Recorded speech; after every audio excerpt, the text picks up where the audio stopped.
Get that last vape in.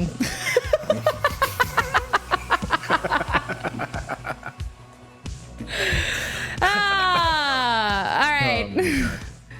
Hey guys, I'm ZombiUnicorn. This is Zero Notifications, and I'm here with my co-host. Hi, I'm IanMMori. How you doing? And this is our podcast about interesting news, anecdotes, and just internet culture for our little corner of the internet. And we aim to discuss interesting things in a lighthearted manner. And we hope that you enjoy it. This is still new, and we're still getting our bearings. But thanks for everybody supporting already, and all the love we've already seen. It's pretty cool. How you doing, Ian? Yeah. I'm surviving. Like, I got a little neck pain, but we're gonna do this. We're doing it. We're doing. Well, yeah. It's still daylight outside. This is new to me. It's so weird. So in this podcast, we have several different segments. We have news Royale, where lighthearted stories battle it out to see who's the coolest story. Then we have follower mode, where we do some shout outs and stuff. And then we have dating diaries, where we talk about dating, relationships, anecdotes, fun stuff like that. And then we do a little Q&A. And then that's pretty much it. So I'm so excited for News Royale and dating diaries today. It's gonna be good. I know, right? Okay. So starting right off, we have some serious stuff in the news that we want to talk about first. And here it is. Here's our serious news sound clip, just so you know it's serious time. Oh boy. So lately, oh man, this is such like a hot button issue and topic right now. And more things have happened since we added this yesterday. So basically, to begin, we, in the streaming world, Twitch and YouTube and Mixer and all these platforms, there has been kind of a shakeup lately because one of the biggest Twitch streamers ever, Ninja, has moved to Mixer. And honestly, like, I totally get it. It's not it's not just about money, although there's definitely money involved. I mean, you'd be stupid not to think that there wasn't. But yeah, it's naive not to just like, screw this platform, let's go to that point. That's not what it's about. And you can't, like, there's no shame in taking a paycheck. But Ninja was always like a pro Halo player back in the day and stuff. And Microsoft owns Halo and Microsoft owns Mixer. So it makes total sense. I wish him all the best over there. But a lot of people have been taking this, and there's been a lot of weird back and forth kind of animosity between the platforms and stuff. And then it's kind of weird because this thing happened to Ninja's channel where instead of him, when you are a Twitch partner, first of all, let me preface, you're a Twitch partner and then you leave and go to another platform, you lose your partnership. It's in the contract that you have to have exclusivity for streaming games on Twitch. Rarely anybody does not have that in their contract, and that's, to be expected. But so he was immediately departnered, as are anybody that I've seen that's left and gone to another platform. It's not, unique to him. But something that they did to his channel briefly, which I have never seen before, was they took off his offline screen where it's like, hey, Ninja's offline, whatever. And they put up this screen that we're showing on the podcast, on the video right now. And what it looks like is it says, this streamer you're looking for is in another castle. Check out these other popular live channels. And it just showed like whatever top Fortnite streams were playing at the time. Yeah. Which is weird because I've never seen them do that for anybody before. Yeah, it's not that it's odd because like when you go to somebody, whether they're banned, whether they leave, whatever it is, a partner will get their check mark taken off, but their channel will more or less still remain on there. Panels will still be there. The offline screen will still be there. But if you get banned, it'll be like, oh, you need a time machine. You need a time machine. Yeah. It'll say you need a time machine. And it won't even show any information. It wouldn't show this. Yeah. So this was like really weird. And the problem that really came about with this was that sometimes lately on Twitch, there are these random channels that pop up and they start streaming porn. They stream porn in whatever category. Other illegal stuff as well too. Like if there's a fight or something, they'll start streaming a fight. They'll start streaming whatever. But in particular, until they get shut down. Yeah. And this controversy was there was porn on this the top Fortnite channel. Yeah. And it showed up on his page. And so it was kind of a big deal because he has a large audience of younger kids as well. So it was a big deal. he kind of called it out on Twitter. He wasn't going to say anything, he said, and then he called this out. While we were researching this topic, Twitch actually switched his channel back to the regular page offline screen. So they handled it pretty quickly, but like, why did this happen in the first place? It's such an odd reaction to a very big change to the platform. It's a very odd reaction, and it's something that I personally I think it's not necessarily a bad move, but it was a bad move by whoever made that decision. Yeah. Now, I get where they want to go with if this is something consistent that they want to do on the platform. This is the first time we've seen this of anything, and that's what probably really because he had like a lot of traffic still coming to his channel, even though he wasn't streaming on here anymore.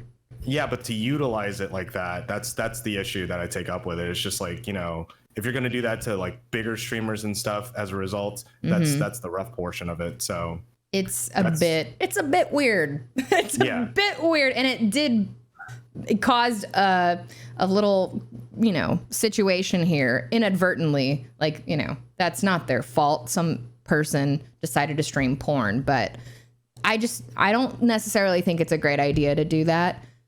No. At all. But not at all. Yeah. I don't know where this goes from here. You know, I've been on Twitch for 7 years, and I've seen it long before Amazon ever bought it, and I've seen changes over time, and I've seen good changes, and I've seen bad changes. I have to say the good has outweighed the bad because it has expanded the platform. It's reached more people. There's more products, more services. There's more tools available to streamers. You know, the integration of like Twitch Prime and everything is amazing.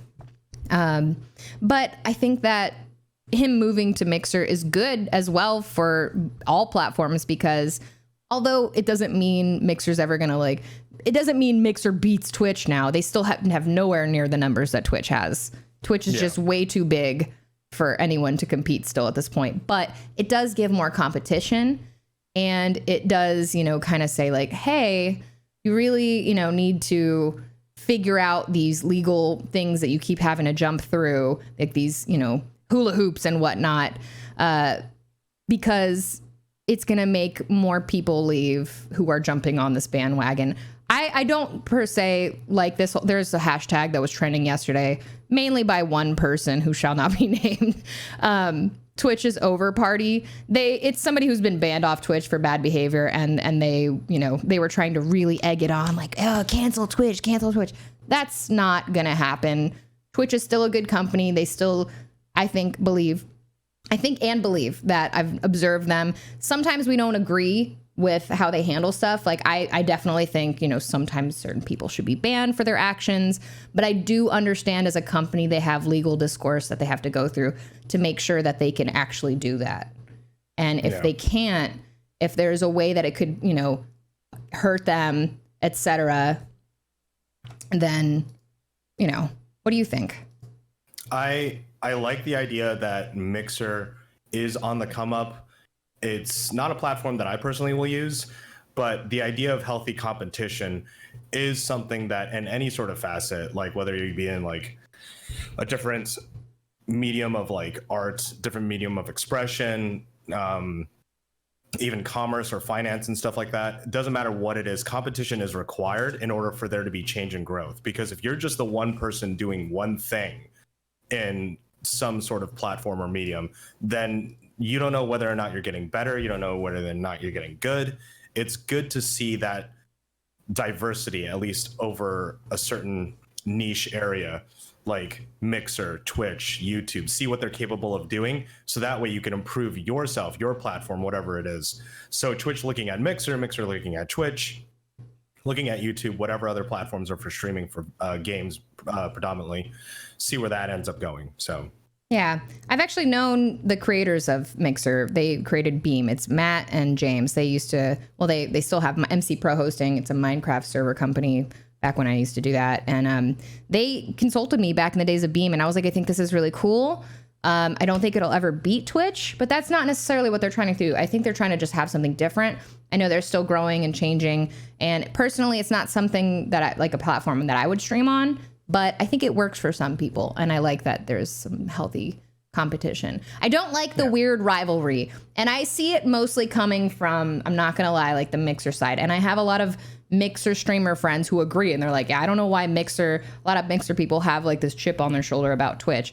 I actually see more Twitch people criticizing Twitch rather than them criticizing Mixer. It's true. So, yeah, you know, I get it. It's like the big platform to beat, but I don't think there needs to be this weird rivalry. I think we should all just be accepting of, you know, that it's different platforms, different strokes, different folks, right?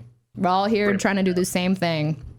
So yeah, and the only way that we can do that is by encouraging each other. Even it doesn't matter what platform we're really on. Like, I'm more power to Ninja. I really hope him the best on that new platform, that he gets everything that he wants out of it. Like, and I will watch his streams. I will go over there and watch his stream. I don't have an account there, but nobody take my name on there, please. I'm just like, I will go there eventually. Don't take my name, please. Okay.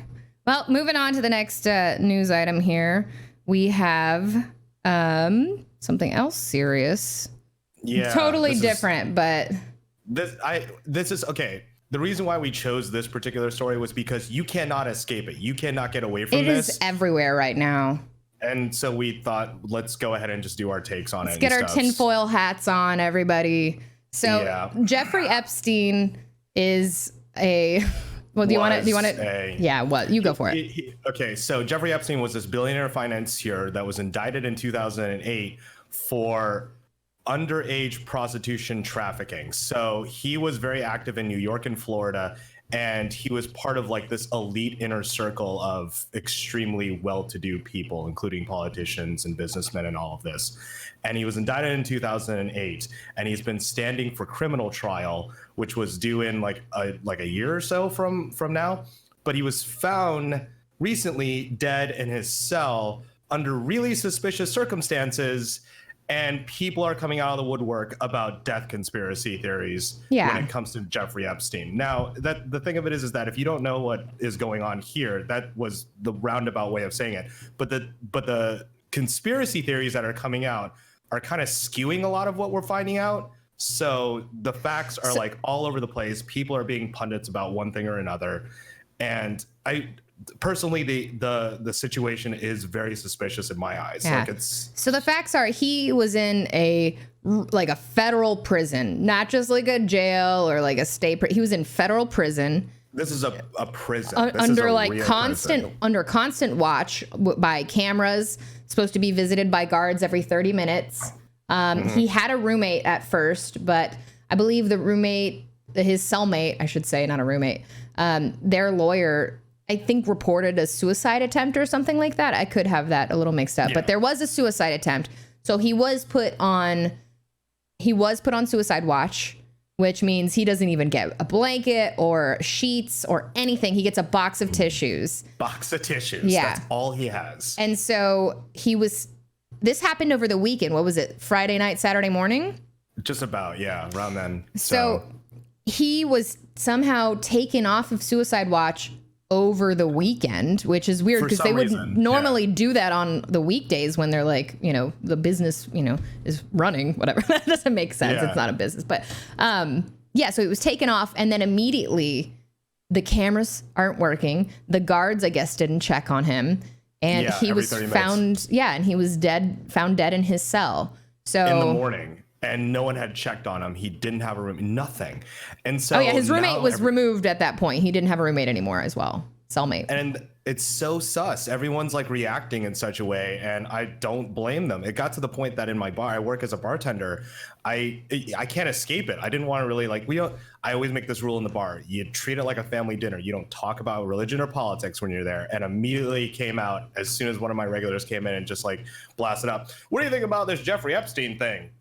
I'm just standing there going, I don't really believe that it was suicide, to be honest. And then it just started a conversation with 17 people in my bar, and it's the talk of the town right now. So it's like, they're doing an investigation right now, right? They're doing autopsies. Yeah, before the podcast started, the New York's chief examiner, medical examiner, did an autopsy, and the results have not been published yet, so we don't know exactly what happened, like what cause of death it was.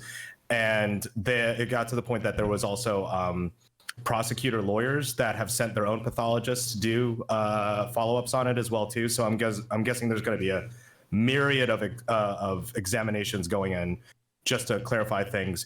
And it's something that also conspiracy theorists, that even though this is coming out right now, they're saying it's taking too long to like come up with a result and stuff, because they're prescribing that they're making up stories right now. They did not even give a cause of death at all. Like they didn't say if he was asphyxiated or like what, poisoned or nothing stabbed or whatever, nothing. Like they have not said a single thing. This is something we're definitely going to keep following because it's absolutely crazy. But, you know, when there's more stuff that comes out, we'll probably talk about it on future podcasts. But let us know what you think. If you have any information you found that's interesting, you want to share with us, be sure to hit us up on social media and you can let us know.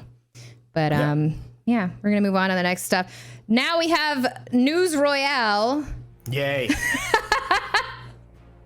Moving on to like more lighthearted topics here. Oh, I mean, 2 of them are. Well, yeah. So. Well, you're really excited about this first one. I know that. Oh, yeah. Mm-hmm. This is all you, Ian. Go for it. Marvel Phase 4. So San Diego Comic-Con happened recently. We're still waiting for the next convention as well, too, which is D23 for the Disney convention, where we're thinking they might announce some stuff on the schedule. It doesn't say anything. But essentially, they've announced everything that's coming out in Phase 4. We have TV shows coming out on the Disney streaming service. We have so many more new movies. We have brand new heroes to fall in love with. I am geeking out. So which ones are your favorite? Hard. I'm looking forward to the Eternals mostly because it kind of gives us a backstory of where like Thanos came from. So I want to know if they're going to go into stuff like that. Also gives us a little bit of like a bigger hero. Like Thor is pretty big. Captain Marvel's pretty big, but this is like, these are like ancient heroes. So we get to like see the history of this universe, like kind of shine. Ancient heroes. I like that. Ancient heroes. So we have a few TV shows as well coming out. I'm excited to see where Tom Hiddleston goes in Loki. That's coming out in 2020. That's going to be fun. Couple other cartoons that are coming out in the Marvel universe, which I don't know how they're going to tie it in, because they still haven't tied in a lot of TV shows into the Marvel universe, which I'm waiting for. But I'm really excited to see some of the ones that they have. The Offenders is coming out, which is like, how are the Ducks going to be in it? And that's going to be the most goofy thing, I think. I'm excited for Thor. I'm excited for Thor because I want to see if Natalie Portman becomes female Thor. Yeah, comic books are already like influencing the way that the story's being told in the movies so heavily that I think it's just a matter of time until Jane, the love interest, former love interest of Thor, hopefully current love interest eventually, comes back and takes on the mantle for Thor as female Thor. That would be absolutely incredible. I'm excited to see that. Yeah, I think that'll be a good one. But yeah, Phase 4, I absolutely am so excited for. I'm sad that we don't have anything to look forward to this year for movies, but next year, come February, we're already going to have... We had Endgame. Yeah. Let that simmer for a little bit. I've kind of spam watched that like a little too much. I've never honestly been a huge superhero movie fan, but I enjoy them. They're entertaining. I enjoy them. I'm not like a die-hard fan or anything like that, but I've always loved Tony Stark, of course, because he was like, you didn't have to have superpowers to be a superhero, man. You could just be really, really rich, just be like really cool and sassy. He was amazing in Endgame. I love that film so much. Ultimate hero. The ultimate hero. The ultimate hero. Just money, though. I love you, Robert Downey Jr. I love you. The best. We love you. No, I'm just kidding. Anyway, the next story that we have is not necessarily a good one, but it has kind of had somewhat of a good effect on the gaming community. Mm-hmm. So, with all the mass shootings lately, a lot of politicians, including Trump, very ignorantly blame video games, even though there is no scientific or statistical tie between gun violence and video games. What is it, 1997 all over again? Thanks, Mortal Kombat. It was action movies back then, right? Yeah, right. And now it's video games because it's new and scary. But one of the things that happened recently is ESPN and ABC decided to pull an airing of the upcoming Apex tournament, or actually, I don't know, is it happened already now? I think it's I think it's going to be happening this weekend. Yeah, but they were going to be airing it on ESPN, ABC, and they've decided to postpone it out of respect, air quotes, for the victims of the shootings, where this kind of pushes the blame on video games, and it has nothing to do with that. It's in my opinion, it's a really stupid move. They are just this is a distraction from the actual issue at hand, that needs to be addressed. I don't know if you want to. Not video games. It's not video games. It doesn't make any sense to me that it's just like people are now jumping on this very archaic way of thinking that video games cause violence. Video games train you to be a horrible person. No, they don't. They're escape. They're a way of entertaining yourself. And it's like you have so many memes coming out of this. Like people are making jokes about like how people are reacting. How dumb this is. Yeah. Yeah. It's like it's like video games cause, violence. And then like, I'm just over here in Animal Crossing gathering fruit. Like, what are you talking about? My favorite is the guys standing next to Pong when they invented Pong. And they're like, the invention of violence, circa 19, whatever. And it's just so silly. So this is kind of bad, obviously, that this is happening. But what it has done to the gaming community is it's kind of like banded us all together. A lot of people are tweeting, sharing their stories.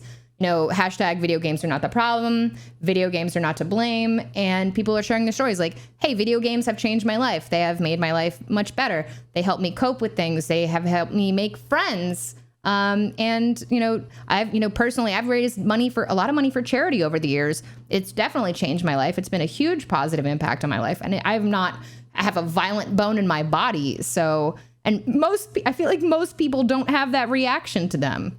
And so it doesn't make any sense to me. It's just like when people say these sorts of things, even back in the 90s when they were saying this about Mortal Kombat, it bothered me to all ends because I was just, that's not what you do. Understand what video games can do for you positively. Like there's positive aspects to it, better hand-eye coordination, camaraderie, a base interest that you could have in common with somebody, conversation topics. It really opens up a world of positivity for a lot of individuals. And we as gamers, we ended up banding together as a result of these like reactions, mostly because we didn't understand really where this was coming from. That what was it? One of the shooters had like cited Call of Duty one time or something like that. Time. But most of what he was saying was directly from the word of Donald Trump, like directly from Donald Trump's mouth. So he's a white supremacist, had nothing to do with video games.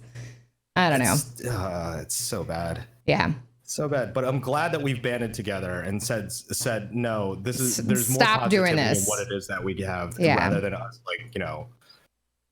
becoming violent as a result of video games. It's not a thing. Like that doesn't really it's not a thing. Stop trying to make it a thing. It's not a thing. It's not. Stop trying to make fetch happen. Our next story is absolutely ridiculous, and I love it because this picture is worth a 1,000 words. I was taking a drink. I was wetting my whistle, and then We're showing a picture right now on the stream, and it is of a woman smiling with a baby octopus strapped onto her face like a face sucker.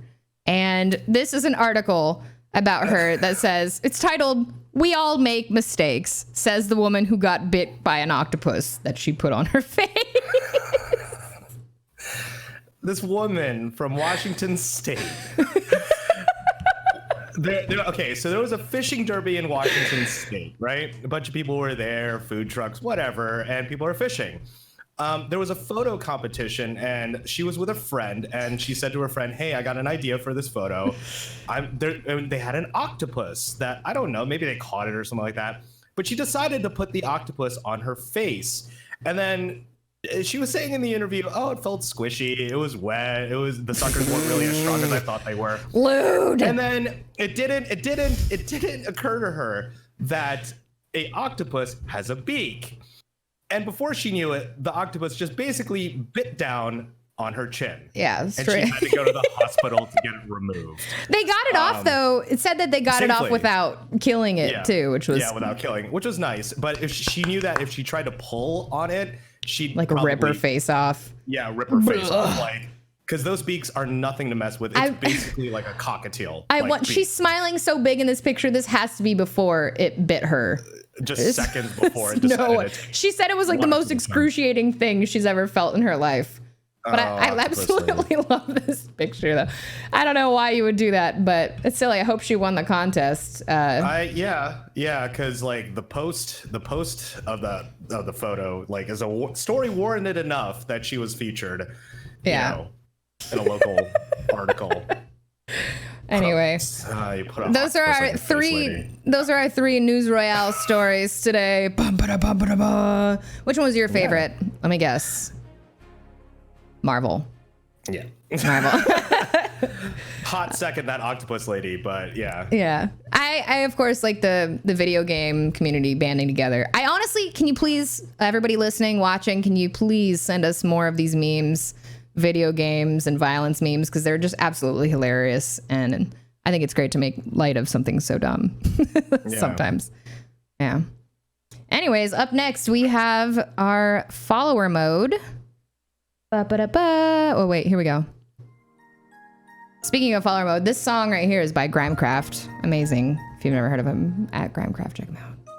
So this is the part of the podcast where we like to shout out, artists, designers, just cool people, creators doing awesome things, and let you guys know about them. So actually, Ian, you have a game that you just got that is really cool.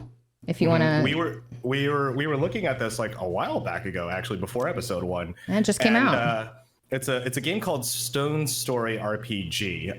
It's made by one man. Well, he probably has some friends, but Martin Rex. It's absolutely gorgeous. It's his first game ever. The music's absolutely banging. I've opened it. I felt bad. We were doing rehearsals for this. I opened the game to just test it out, like after we were done with rehearsals, and then we got to talking. I forgot that it was still up, and now I still haven't played it yet. But it says that I played it for like 93 minutes, but I didn't. This is what it actually looks like. It's basically an ASCII character game. So it's just a black screen with like all these ASCII characters. I was impressed completely just by the menu scheme, because it's something where when you're moving your cursor across the screen, it tacks on like it's an old school cursor. So it's not like fluid and moves like your mouse like it usually does. It's like going each line, and it's treating each grid line like that. It snaps to the grid. Yeah, and it's nice. Like all perfectly like down straight a line, and the entire menu, the entire front screen is all perfectly little on this details grid. Like that are amazing. So beautiful. It's all done with just regular characters, and it's so imaginative. The music's amazing. The sound effects are incredible. And for what the story is going to be, what I anticipate it's going to be an absolute amazing game. So definitely check this game out. It's $15.99, I believe, on Steam right now. Yeah, when I saw the trailer, the music kind of reminded me of like old school Zelda or a little bit of Undertale, and it just seemed so epic and amazing. And obviously, it's a very simple. There's not very crazy graphics. It's not like a 3D world. Obviously, it's a 2D game, but it just looks fun. It looks really fun. The aesthetics is beautiful. I want to try it so bad. Yeah, so that's Stone Story RPG on Steam. Yeah, you can check that out. And then I have a new artist here that I just started playing on my stream. I found this person on Instagram, and he's just absolutely amazing. Makes beautiful synthwave jams, like bangers. And it's just so it's like gets you really pumped up, or just really gets you in the mood. He's called Detuned Gloom, and you can find him pretty much everywhere at Detuned Gloom, or I think he has a link tree. It's linktr.ee/Detuned Gloom. Really amazing. He also makes visuals, like glitch art, synthwave graphics, and videos and stuff like that. So definitely check him out. Good stuff. And yeah, no, I've been nonstop listening to it since I found him. It's pretty great. Yeah. Yeah. But next we have somebody totally different that we wouldn't normally pass by our radar, considering I'm not really into sports ball. I mean, I do enjoy watching, Olympics and things like that, but I love the Olympics. I love the Winter Olympics. I love the Summer Olympics. I think it's just an amazing way to bring countries together and compete and show what our representation, what we're capable of doing at a physical level. And it's absolutely amazing. It's got a lot of historical heritage behind it. So Simone Biles. Yeah. She just set another world record, And she's a badass, like absolutely through and through. Look at, like, she has so many medals. She has so many records now. But the record she just set, which was absolutely amazing to watch, even though I used to watch like gymnastics in the Olympics when I was a kid, and I did gymnastics when I was a little kid, right? But it's not something I like keep up with or anything. But this was just like, I just stopped everything and I was like, wow, that is actually so cool. And I like replayed it like 100 times just to see what she was doing. She was the first person to pull off a double dismount from the high beam, which means she like twisted in the air twice and then did like 2 full rotations as well, like somersaults or whatever. She's absolutely like incredible to watch. Defying gravity, like just so cool. She's just an absolute, she's stacked, super athletic, super talent, and then she like stuck the dismount perfectly. It was just really cool. And she's really positive on all her social media, like really inspiring, really really sweet person. So it's just, nice to see awesome role models like that in the world, like kicking ass, taking names, and then just also being like really cool and really nice. So yeah, she's awesome. I love her a lot. She has a lot of followers, but if for some reason you don't know about her, she's definitely somebody cool to go check out. Amazing gymnast. Follow her on @Simone Biles on Instagram and on Twitter. I think there's an underscore on one of them, but yeah. It's just not hard to find. Amazing. Yeah. Not hard to find. Not hard to find. So, it's that time. Oh boy. It's that time where we talk about dating diaries. Honestly, this, like, so far, Dating Diaries has been much different than the YouTube series I used to do. Because that was me because that was just me reading really awful comments that I got on dating apps, like, dramatically. And right. We haven't really gotten anybody sending stuff in yet. I've just told, like, anecdotes here and there. But I don't know. It's I think it's more fun sometimes to just talk about ideas and things about dating and relationships in a modern world. And, one thing that I absolutely hate seeing, I'm going to put it out there, okay? Astrology sucks, all right? It's stupid. It's fun. It can be fun, but it's dumb. It does not make any real sense. It's not based on science. And if you wanted to be accurate, the stars have, the earth has shifted. We don't even, like, have the actual same sign. Like, if it says I'm an Aries, I'm actually not an Aries. I'm something else technically because of the world and how long ago this was made up and all the blah, blah, blah. It's mythology, blah, blah, blah. I don't care. Your thoughts, Ian? It's honestly, like, when it comes to astrology, the basis behind it is steeped in like a lot of different mysticisms as well as religions and belief structures. And it's harder to have a concrete evidence base to it.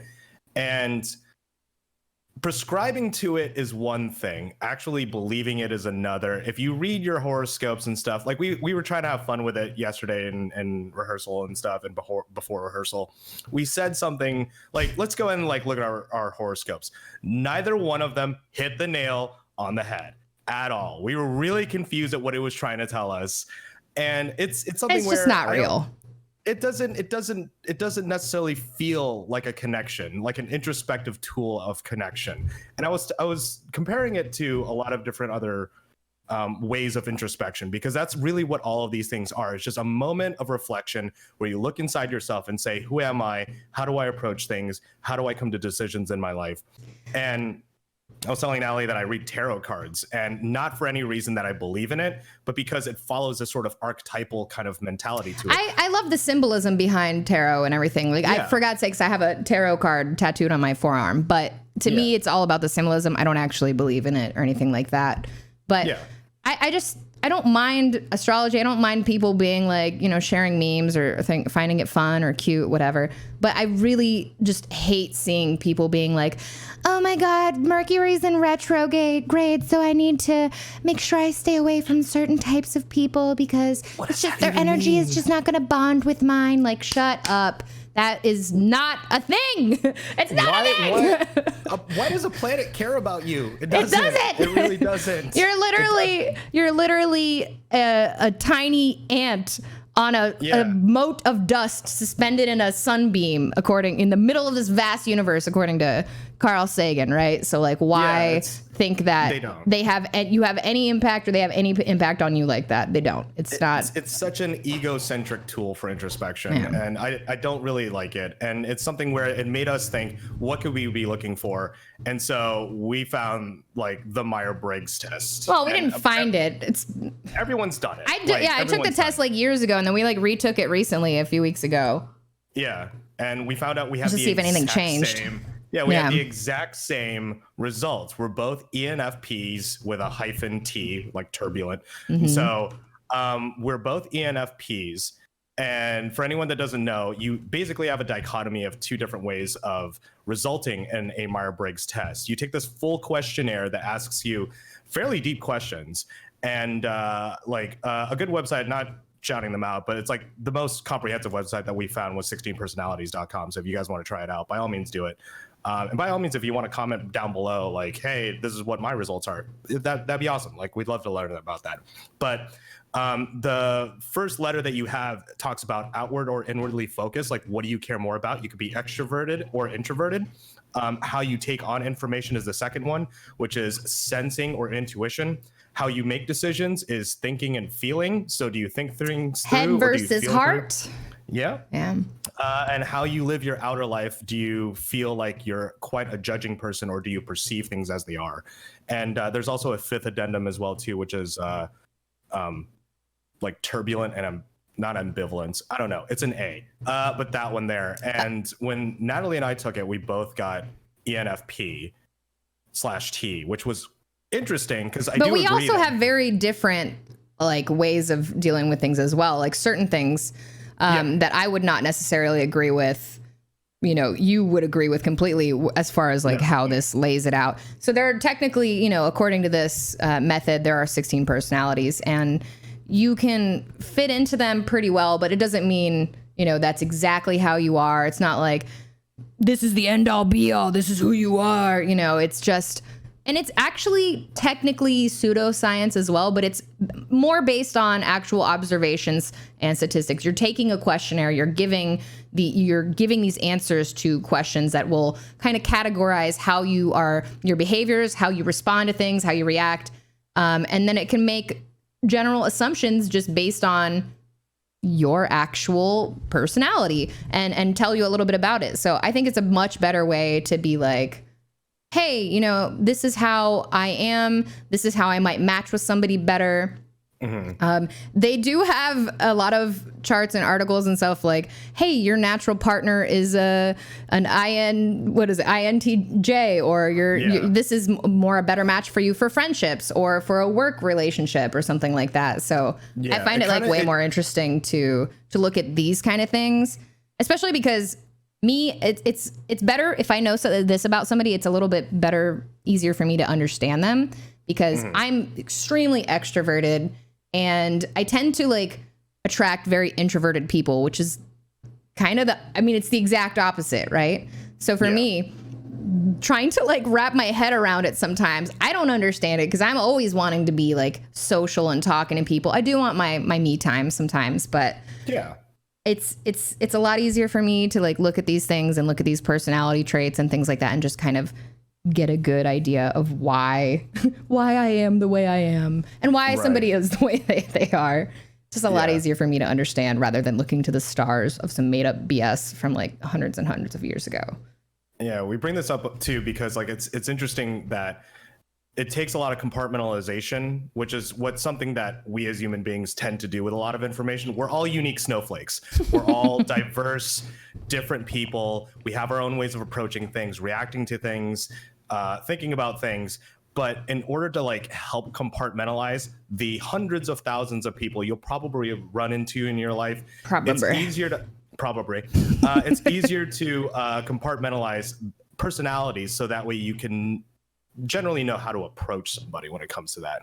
So here's a good example. One of my favorite things about this is that a lot of fictional characters have been categorized like this as well. And there's tons of charts you can find where you could be like, wow, ENFPs are like Daenerys Targaryen or or Qui-Gon Jinn from Star Wars. Star Wars.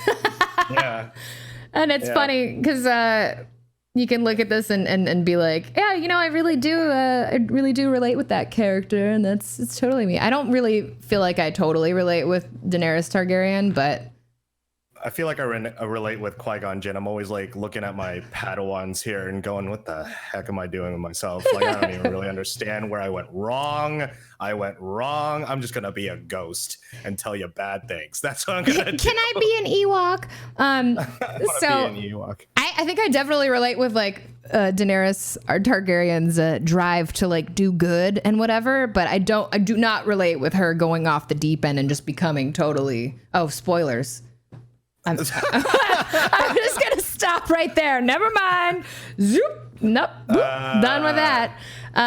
Just watch. What was the combo that you matched for? It was like INTJ, was it? That's the ENFP's natural partner, I think. Yeah. INTJ. So you match with Emperor Palpatine. I don't know how I feel about that. That character. Yeah. What was the other one from Lion King? Zazu from Lion King was the other. Zazu from Lion King, right? And if we were like Disney princesses, we would be Anna from Frozen. Oh yeah, that's right.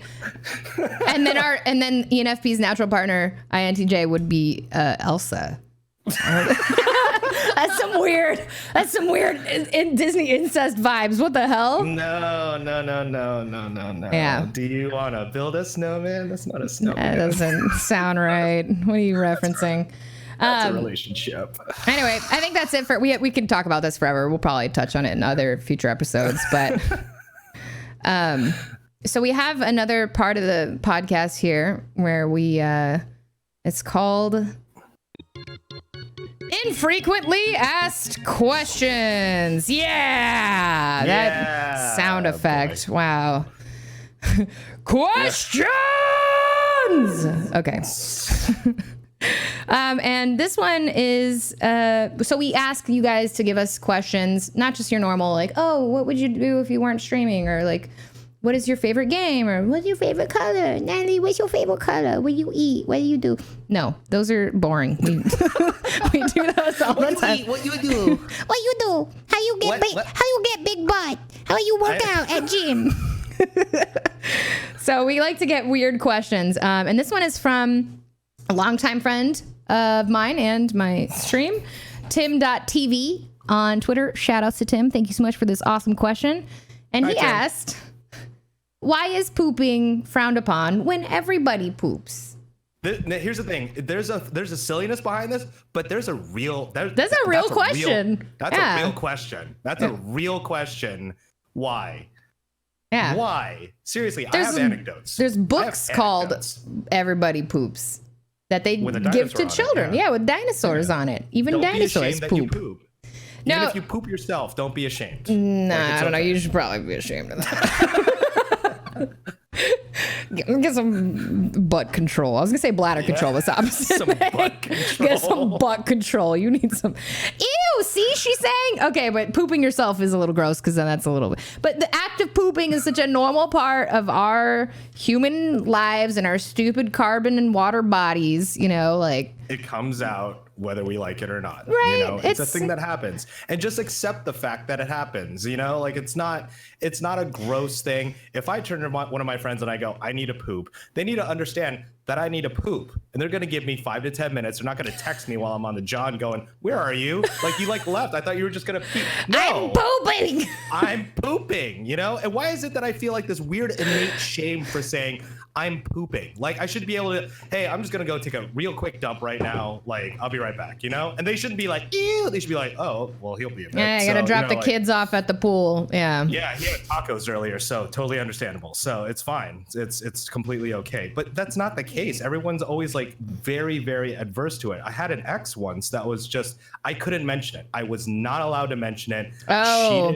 She didn't poop. This is what I was going to ask too. Yeah. Have you ever had a relationship where you were comfortable with somebody where you pooped with the door open? I know peeing with the door open is pretty common, right?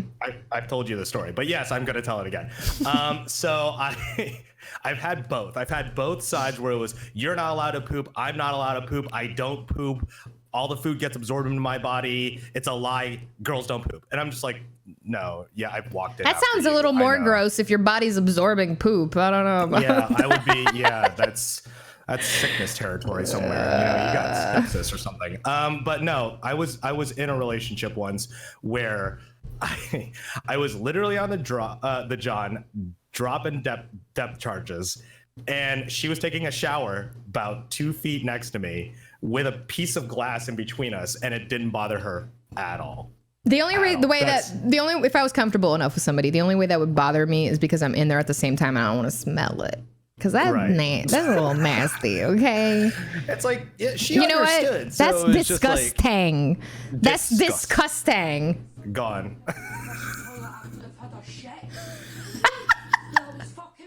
It was one of us. Disgusting. I love that meme. Absolutely, it's a good one. Beautiful. Yeah. No, it's not. I don't understand why it's frowned upon. I don't think it should be generally to like answer the question. I've had situations where it wasn't frowned upon. It was very much understood, but I think it's something that we as a society should slowly work towards to make as a common understanding. We all poop. We all poop. As a society, we need to come together and just accept that people poop. We acknowledge that we poop. Okay. Why is that funny? Yeah, you got to get that poopery stuff. Not sponsored. # not sponsored. But that stuff really works. I went to a friend's house. They had poopery, and I was like, wow, it's like I didn't even poop in here. It's great. Okay. All right. Because there is that shame, like when you go to the bathroom and somebody has to go after you, and you're like, oh god. And you're like, no, don't go in there. Please don't do that. Please don't know that I just did a human, normal, regular bodily function. Yeah, I don't know. Don't judge my diet. Don't judge my diet. Hey, listen, I'm vegan. We have like the least smelly of things because we don't eat dead animal flesh. So, But you eat asparagus. Oh, wait, that's your pee. Never mind. That's your pee. Never mind. Yeah. Plants don't. No, but like it's science. Like plants don't smell as bad decomposing as animal flesh does. It's true. This is why vegans have less smelly farts and poops. Yeah. Why are we talking about this? What the hell? Because Tim asked the question. Thanks, Tim. Round of applause for Tim. Yeah. Woo.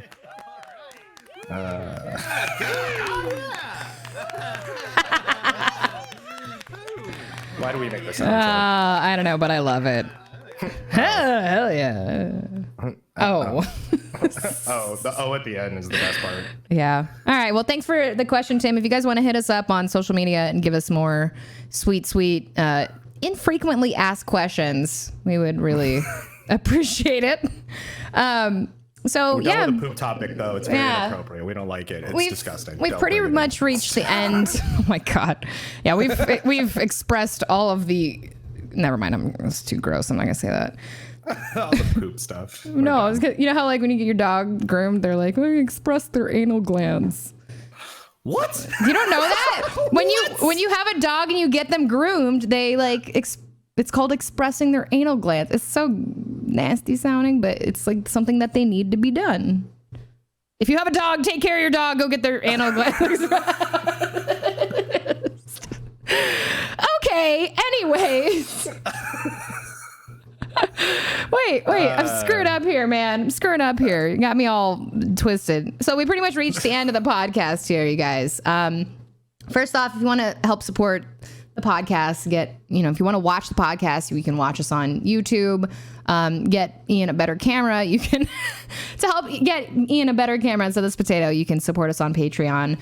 You'll have access to early access of the episodes if you don't catch it live. Also, you'll get bonus content and you'll get shouted out. So right now we already have 3 patrons. We have Christine, Italian girl. We have Kyle. And we have Kaulkarth. So thank you guys so much for supporting the podcast. Thanks, appreciate it. Woo! Hooray! Yeah. Woo! You guys can follow the podcast on all social media, pretty much at 0, the number, and then notifications. That's Twitter, Instagram, Facebook, YouTube, and SoundCloud, where you can also listen to the podcast. We're on Spotify now. We're on iTunes and a bunch of other podcast sites and apps. Yeah. all those things. And then, Ian, where can everybody find you? I am on Twitter and Instagram as IanMMori and on Twitch as OathMMori. I promise I'll change it soon. So I'm waiting after TwitchCon. Nice. And you can always find me at the ZombiUnicorn with no Ian Zombie because I'm an idiot on pretty much everything. Twitter, Instagram, YouTube. Count things out, Natalie. SoundCloud. I don't upload to SoundCloud. Don't go there. TikTok. I'm getting my TikTok username. And then also on Twitch at ZombiUnicorn, no Ian Zombie. Thanks for hanging out with us, you guys. Hope you enjoyed this episode, and we will see you in the next one. Please send us stuff. Join the Discord, discord.gg/the ZombiUnicorn, no Ian Zombie. And send us cool things. Yeah. Yeah. Have a great day. Be nice. Remember to be nice to animals. And humans, I guess. And humans, I guess? Okay. Yeah, all right. No, be nice to humans. Okay. More over there. All right. Bye, guys. Bye, everyone.